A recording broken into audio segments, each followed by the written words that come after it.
Here we go. Feel free to drop any questions into the chat so we can address them at the end of the webinar. I'm Deborah Castillejo. I'm the Director of Growth at Antarctic, and we are a creative agency that partners with nonprofits to help them tell their stories and mobilize their community to take action through persuasive websites, modern branding, and impactful fundraising campaigns. And our founder, Michael Uasa, is also on the call. Hey, Michael. Hi everyone, nice to meet you.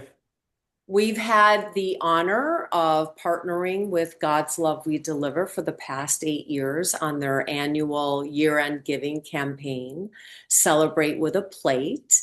And our guest speakers are Emmett Finley, Director of Marketing and Communications, and Patrick Schultz, Manager of Philanthropy at God's Love Deliver. Thanks so much for partnering with us today. So I just want to let everybody know up front what you're going to walk away with today are actionable insights to really boost your year-end donations, campaign strategies that increase online donations by 28% for God's Love We Deliver, and best practices that drove engagement across digital and also traditional media. So Emmett, why don't we start off by talking about how you built Celebrate a Plate with a Plate campaign and how it's evolved over the past 8 years. Okay, greetings everybody. Thank you for being here. Love working with Antarctic, love working with Patrick. But Celebrate with a Plate actually started a really long time ago. Patrick and I were talking about this just now. Back in the day, it was 2000. I literally remember this day, and I know Patrick does too. In 2011, I've been working here for 3 years, and our boiler broke in our kitchen. And at that time, we were only serving about 1 million meals a year. Now we're doing 4 million. In any case, the boiler broke. It was a big deal. We couldn't make our soup. What were we going to do? We decided to send our first ever digital fundraising email asking people to donate to get us a new boiler. Patrick, I wish we knew what that subject line was, but in any case, do you remember? No, Bucks but it for a was something, boiler? Anyway, we something could like go on. boiler down, or I mean, there was something like, but it was very specific. It was very tangible, and it had a Correct. very A specific lot of call to action. urgency, which we'll be Right. talking more about. In any case, this went down and we received a flood of donations that day. We had our little light bulb moment. Hello, we need to be doing this all of the time. What can we do? Patrick and I collaborated on, we basically figured out that we needed to create at least one, if not two, if not more, moments in the year that people can join around for fundraising. And we have to make it specific, urgent, and or fun and or whatever. So the boiler is how it all began, but how did we get to Celebrate with a Plate? God's Love We Deliver receives a ton of press, uh, uh, interest in our work in the holiday season. We are a food and nutrition nonprofit. And so we already have those visuals in house. So we developed Celebrate with a Plate as a way for us to bring those visuals to our constituents more often with the ask of fundraising. The concept around the campaign is that when you join us to Celebrate with a Plate, you are funding a holiday meal for a New Yorker affected by illness. The campaign has had some development over the years, but it's actually stayed really, really pretty solid in both content, look and feel. And with that, it has a very strong brand. It has a very strong sort of memory for people. And we've only been able to watch it grow. I hope that works for you, Deborah. Thank you. Yeah, what were some of the challenges that you faced in this process? Patrick, do you mind if I keep going? I think, year-end giving is obviously a very sort of flooded time in the fundraising space and the nonprofit space, and lots of other cultural, political, world things are happening simultaneously. An election year can really affect your fundraising. Whatever happens in October, November, December can really affect your giving. And so, figuring out how to navigate any of those changes and how it might affect your campaign has been important. how to, if you will, take advantage of COVID to make it work for our Hmm. campaign, how to manage through an election year, that sort of thing. And always our goal was at first to see how much we could raise and then every year beat it. And how were we going to do it? What tools were we going to use? What communities were we going to engage? What sort of planning did we need to do? And so we were really excited to meet Antarctic and Michael specifically, who was really ready at the right moment to help us go many, many steps bigger with what we were doing. And so there we are, Deborah. That's how we are here. Michael, did you want to add something? Sure. I'll just chime in. Yeah. So when we came in, it was before COVID, and the Celebrate with the Plate had already, had been up and running for a few years. Emmett, when did you say it started? Like after 2011, let's say 2013, Okay, so we must have come in 2000, something. yeah, 2015, and then what we kind of did was we tied all the digital infrastructure together, right? So the tracking, the ads, tightened the branding, tightened the messaging, right? And then we could really look at like the output and how we put it out into the world, and then through measuring it year over year, we were able to get it to grow. And had you not, had you worked with another agency prior to Antarctic? No, this was a big leap for us. Mhm. We were still much smaller than we are now and weren't working with many vendors in this particular way. And so this was a really exciting, bold, wonderful risk that we were taking working with Antarctic. And obviously, it only made things better. And what was, if you could just share with our participants who may have not worked with an agency, what was the process like, the discovery process, the creative process that helped you get to the point of developing a really effective campaign concept with the right kind of messaging for both your internal folks and also for external donors and participants and volunteers. Patrick, do you want to do that or do you want me to do that? I, I mean, one thing I think about is how when we were creating content for this campaign and for other campaigns, we did have a distinct online voice that was different than some of the more some of the other voices that were in the organization. For example, our events have a particular, have a particular feel to them. Um, our communications coming from our executive team can sometimes be a little bit more formal and official, or elegant or warm. I mean, always warm, but maybe our online content was a little more snappy, a little more cheeky, a little more fun.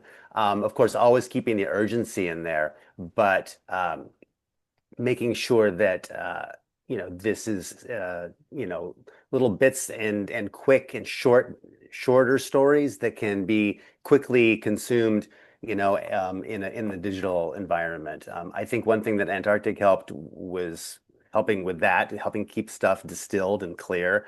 Also, just in terms of building our audience, I think Emmett's team has done a great job in creating a lot of online content, a lot of social media content, which is very labor intensive, more labor intensive. Hmm. If anyone on here, on this call does that, how much can go into Yeah, it's a that lot of sort work. of, it's a lot of work. Yeah. So that, doing that and building the audience, keeping the audience, we are very fortunate to have a large audience of volunteers, and we have event attendees, and then through engagement on social media, we're able to build that email list and that audience engagement, which allowed that message to get through in this increasingly noisy environment.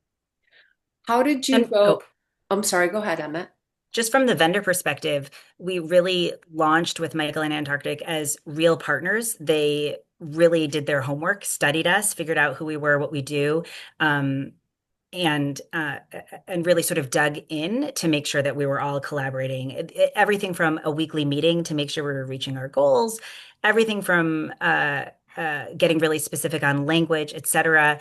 It was a real partnership, and I recommend that because year end is such an important time. You got to make sure all your T's are crossed and I's are dotted, et cetera.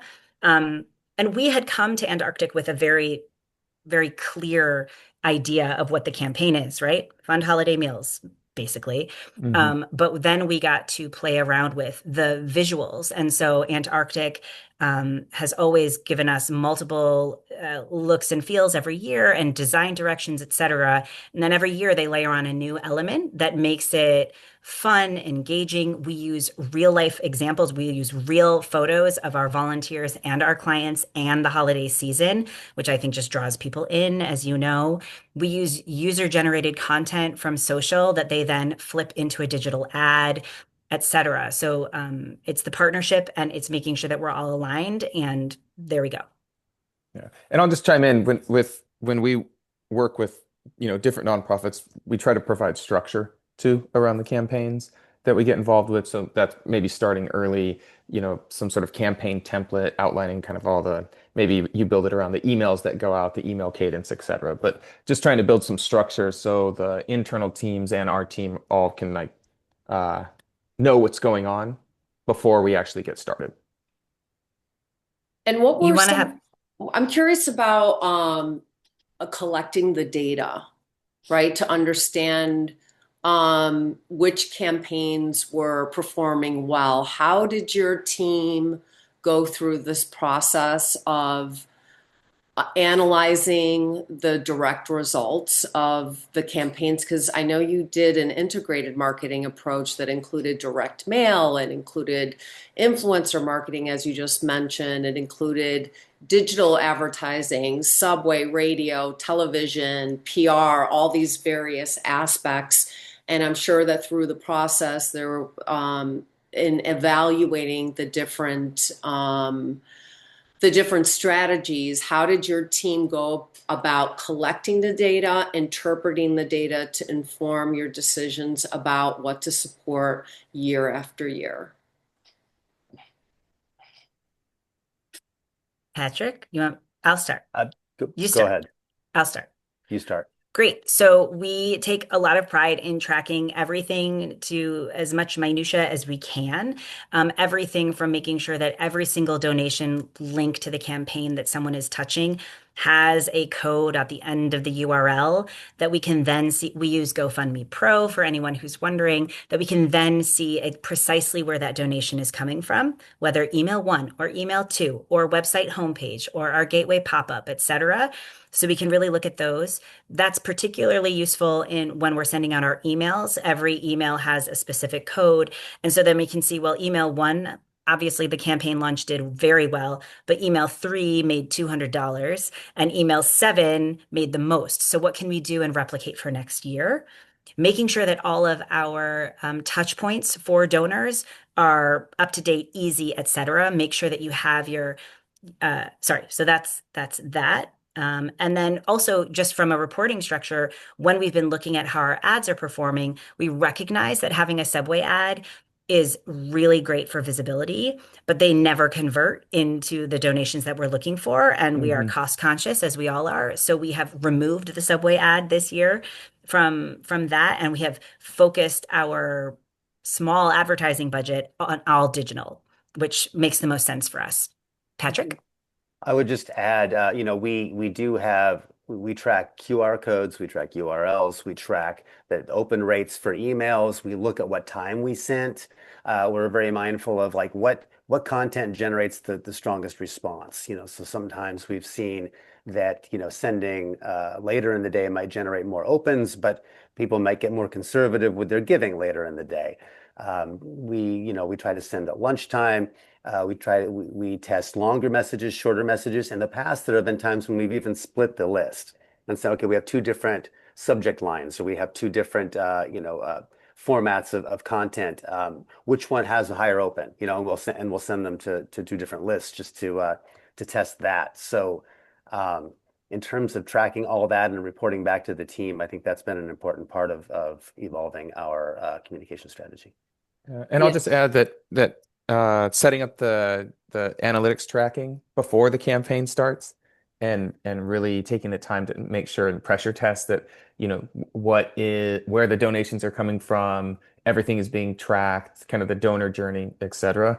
It's most nonprofits have disparate fundraising tools that it's like you have NXT and then you have GoFundMe Pro and kind of everything's connected, and it just takes a while to figure out how to fit everything together. Usually it takes a couple months. So I just advocate getting all that set up in advance of when the campaign starts, because year end's always, I don't know, it always gets wild, you know.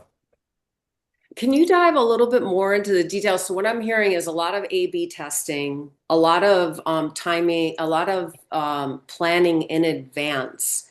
And I know we talked a little bit about this yesterday, but in terms of timing and planning, when should a nonprofit begin the process of planning their year-end campaign? Because from what I'm hearing, there's just a lot of different components that come into play, and which also means different departments and stakeholders and your Mhm. board members, et cetera. So what does that process look like for you guys? When should we start planning, or when do we start planning? Patrick, obviously we start on January 1, people.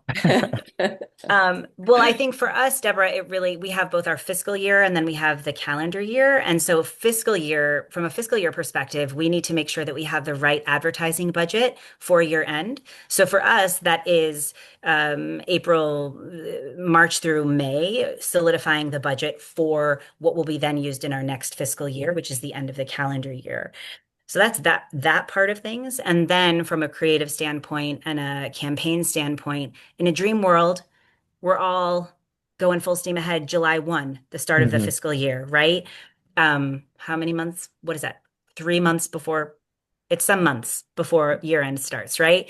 And maybe you think you're going to be racing toward, for us, November 1 around Thanksgiving, et cetera. But think further back than that. You want to have everything ready, up and ready to go, ready to be uploaded, ready to be emailed, ready to be sent earlier in October so that you're not sort of tripping over yourselves as you're doing all of your other year-end and holiday preparations. Hmm. That also requires internal communications, making sure that your teams know what to expect from this year-end campaign, and including timing, et cetera, and then just making sure you're good to go once November 1 launches. Make your plans, but then also be flexible, right? Because things are going to change, and don't have things so crystallized and perfect that you can't be flexible and think on the fly and adapt to weather events, or to news events, or to internal priorities, or I mean, you definitely have a plan early, but then we are adjusting as we go, right, Emmett? I mean, Yes, right. we So are a go you with the can have flow. some creativity, some flexibility. Yeah. Let's not forget also the role of Giving Tuesday. Maybe you've heard of it, okay? In your year-end plan. So for us, Giving Tuesday has a sort of a unique place in our year-end giving. We run a holiday meal campaign in November and December, and then Giving Tuesday is stuck in the middle. And then we've got the last we just see it in year-end giving in four separate phases. That's Hmm. some detail you need or don't need. But is Giving Tuesday a major tentpole moment for you? Or is it a way for you to engage in perhaps a different type of storytelling or something that is compelling for donors and is a continuation of your year-end giving? Are you putting all your energy into Giving Tuesday, or are you expanding your year-end giving into something larger? Yeah. And with God's Love in specific, there's Giving Tuesday and then there's World AIDS Day. They sit right next to each other. So then what we have done is we pull Giving Tuesday out to December 9th, for example, to really tell a few more stories, to have the match live a little bit longer, and to include World AIDS Day in that. So as opposed to it just being, one day, one Giving Tuesday, maybe you get the ads up. We found it to be more effective if you can kind of put a little more effort into a little bit larger window than one day. Absolutely. Awesome insight. So I've heard a lot about branding, creative assets, strategic planning. We've talked about time frame and how to pull all the necessary pieces together, internal communications, being flexible, having campaigns that resonate at different times of the year for different audiences. So let's dive into some of the results of Celebrate with a Plate with our guests here. Like, what were some of the quantitative results? What kind of messaging resonated most with donors? Yeah, if you could dive in a little bit of the meat and Uh, potatoes on the stats, that would be great.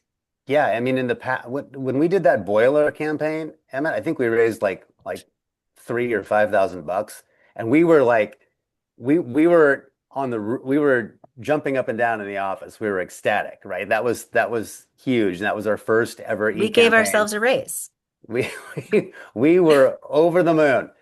So whatever you can produce, I mean, don't take these numbers too, too seriously. I mean, we were raising, I think, $160,000 at year end, in the New York environment a few years ago, and we've gone over to 500,000 now at year end through our online efforts.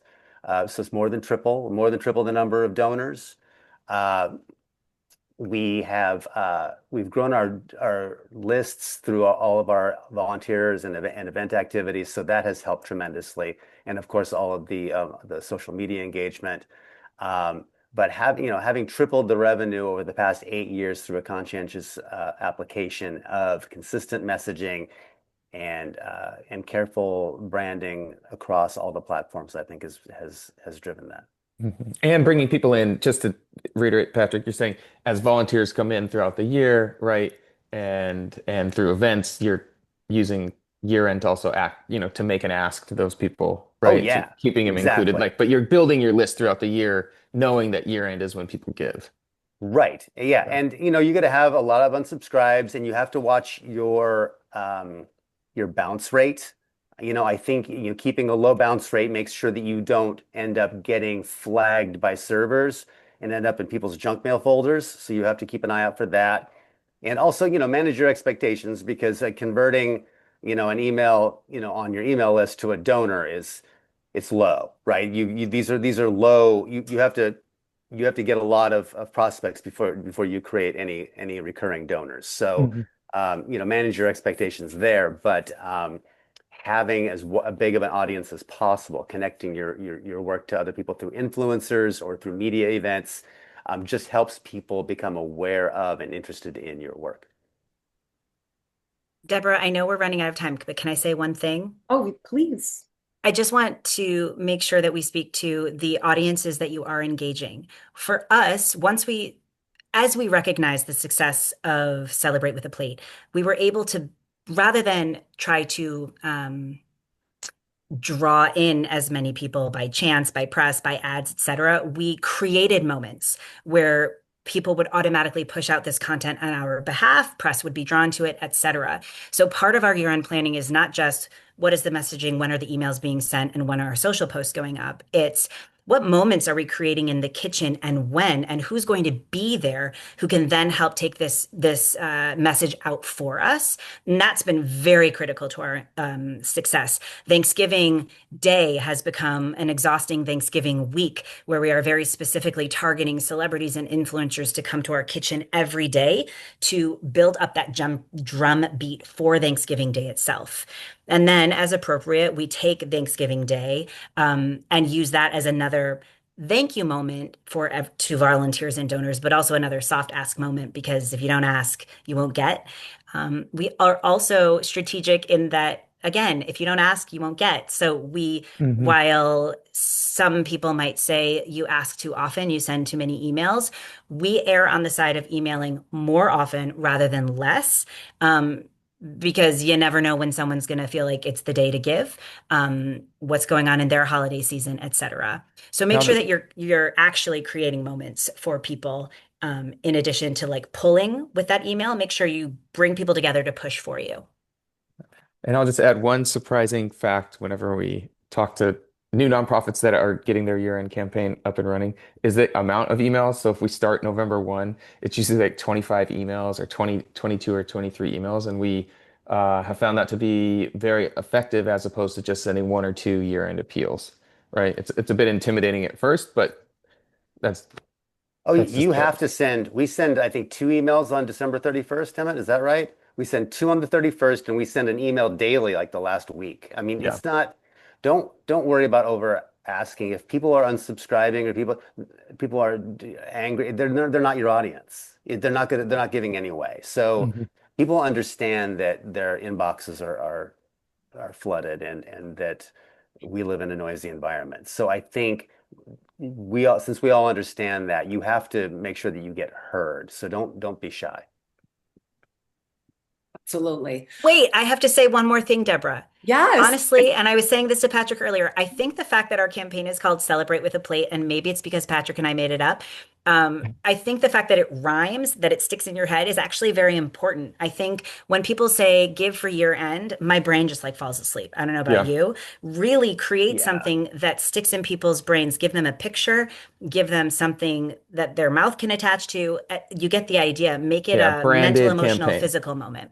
Yeah. Yeah. Don't say it's that time of year or like Yeah. or Build into it your every year. Same brand equity, same name with catchy name. make it fun and connect it to can focus on your work, focus on the client, the child, the animal, the activity, and the donor. You are last. You watch out for if you see all a bunch of we this, we that in your text. Note that as a sort of a flag to revise and make it centered on the work that you're doing, the work you're accomplishing, and the work that the donor is helping you accomplish, so that it is work centric and it is donor centric. It is not organization centric. Excellent point. Which leads me to a comment that Emmett, you made yesterday when we were having a pre-discussion about anchoring one's campaign in an emotional theme. Do you want to talk a little bit about that? I do. I wish I remember what I was talking about.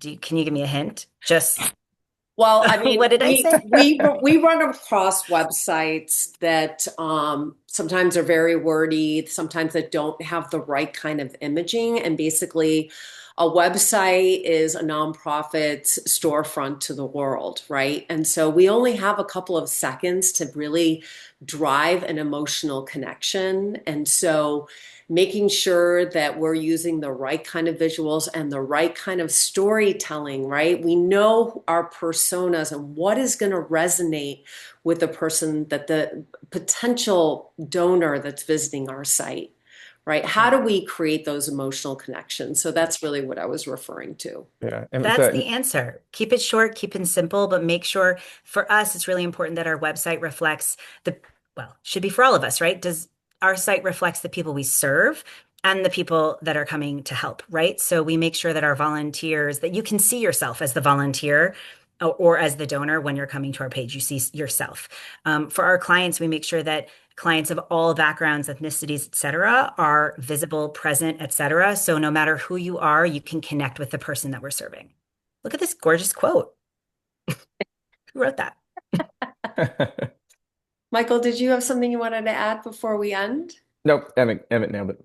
Okay, awesome. Well, we everyone is going to get a copy of the video, and Antarctic is also offering up a 15-minute website audit, and I put the link in the chat, and feel free to also email me with any questions. We're happy to meet with you at a later time, and I can't thank you guys enough for participating and partnering with us. We appreciate you, we celebrate you, and we thank you very much. Happy holidays to everyone. Thank you. Good luck with year end, everybody. You Yeah, can good do it. luck. Good luck. Great work. Thanks, everyone. Thank you. Thank you. Nice. Getting a round of applause from the Queen's conference room. Um, let me